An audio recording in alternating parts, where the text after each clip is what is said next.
Emerson College emergency, and what does it say about enrollment trends at colleges and universities across the United States? That is the topic of today's video. My name is Craig Meister. I'm a college admissions coach. You can learn more about me and how you can work with me one-on-one throughout the entire college admissions process on my website, which is collegemeister.com. And if you're interested in learning about whether or not you are or your student is on track for selective college admission in the United States, you should visit areyouontracktogetin.com. Again, that's areyouontracktogetin.com, at which you will be able to complete a free 3-minute assessment. Your results will be emailed to you right away, and they will help you clarify whether or not you are or your student is on track for selective college admission in the United States of America. Here's the email from the Office of the President at Emerson College up in Boston, Massachusetts. Now that the college's enrollment deposit deadline for this year has passed, we want to share with our community that the size of our projected incoming first-year class for fall 2024 is significantly below what we had hoped. We attribute this reduction to multiple factors, including national enrollment trends away from smaller private institutions, an enrollment deposit delay in response to the new FAFSA rollout, student protests targeting our yield events and campus tours, and negative press and social media generated from the demonstrations and arrests. I will say that he went on to indicate that there will be now some staff cuts. There is going to be some belt tightening at Emerson because of the enrollment number drop. Interestingly, if you felt as though, or you had any potential inclination to consider that the protests would harm enrollment, then maybe the university, or in this case, the college, should not have posted bail for its arrested students, requested that charges not be pressed against those students, committed to not disciplining those students, or offered summer housing until their legal issues were resolved.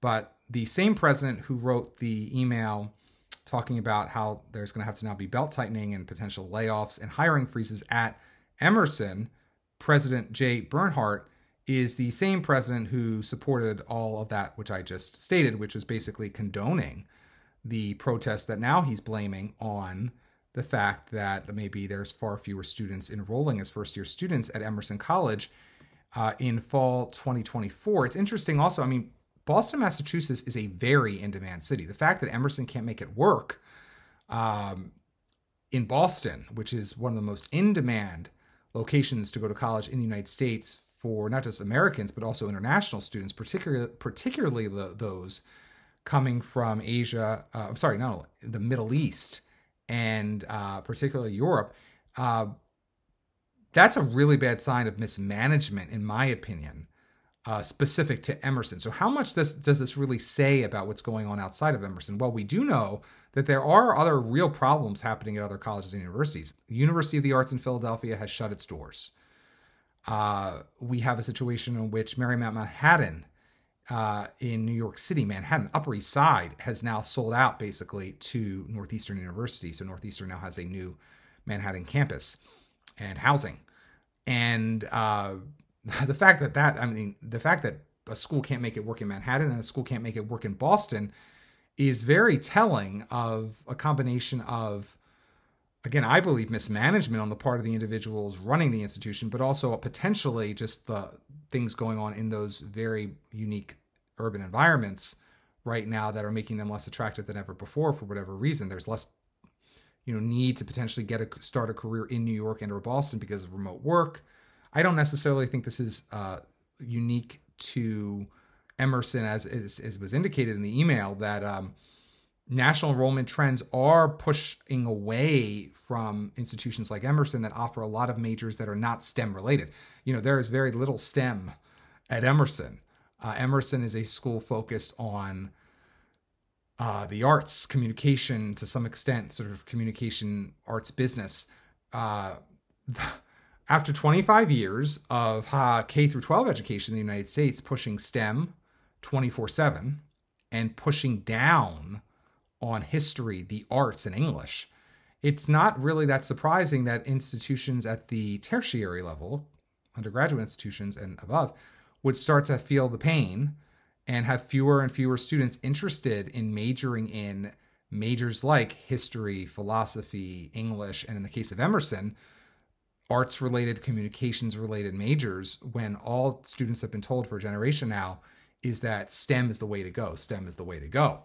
So I think that's more of what's going on here than the size issue of Emerson being a relatively small institution. But honestly, as recently as 2012, there were roughly 3,400 students undergrad at Emerson.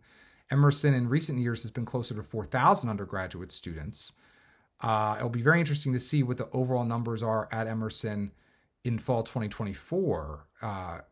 Even if they drop down again to 3,400, it's not that long ago that the institution had 3,400 undergraduate students. There was once a concept of saving for a rainy day.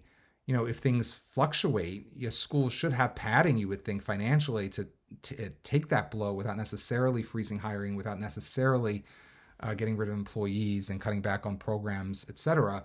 The fact that Emerson maybe doesn't have that wiggle room, I think, again, is indicative of potentially thinking that the party would never end, and that the university, in this case, again, the college would just keep growing. But the overall story here is that more and more colleges, even those mentioned in the FISC guide, as we see a school like Emerson, it has traditionally been, to colleges, schools that are sort of given the seal of approval as real institutions that are not going to have ROI issues, especially related to potentially starting to cut full programs or positions. No one's safe. No one is safe because higher education is looked at more dubiously from the vast majority of potential customers of higher education, which, again, for many years now, the colleges have believed the customers are basically the federal government, which is footing the bill for the loans, of course, but also the employers, which are hiring the graduates. But with less and less hiring because of AI, and with this year's FAFSA disaster and the delay in taking enrollment deposits at Emerson, this has sort of created a perfect storm that Emerson now has to remember that the real customers are the students who are going to have to be motivated enough to attend your institution for 4 years in the first place, even if the payment is coming from a third party, in this case the government, for the students who need the need-based financial aid. It also is indicative of the fact that many of these institutions like Emerson are filled with very wealthy students and also very needy students who need loans, subsidized loans from the government, and relatively few middle-class students. But again, I think the middle-class students would probably be the ones most put off by the protests.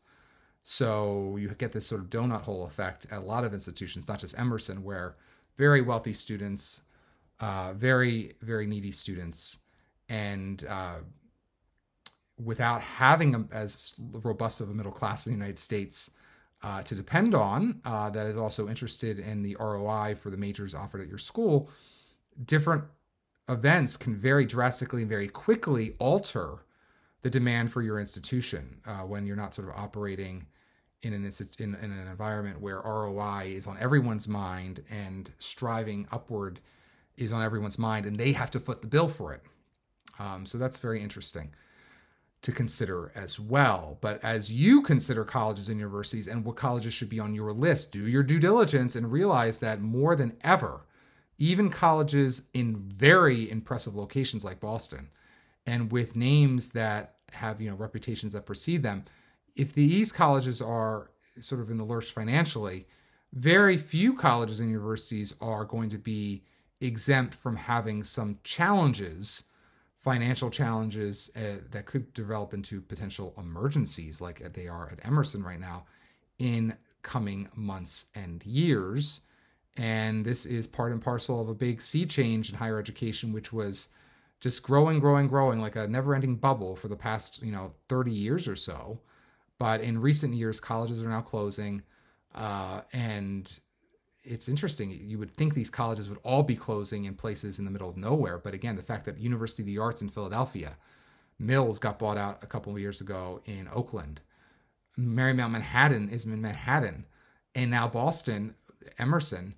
These are traditionally institutions or places where many young people wanted to be in cities well, they don't want to be in the cities anymore. That also obviously has something to do with the overall reputation of these and other cities in the United States over recent years, and maybe parents' lack of desire to send their kids to urban environments, especially in the last 4 years or so, as urban environments in the United States have changed quite a bit in their policing, law enforcement, and just overall law abiding nature or lack thereof.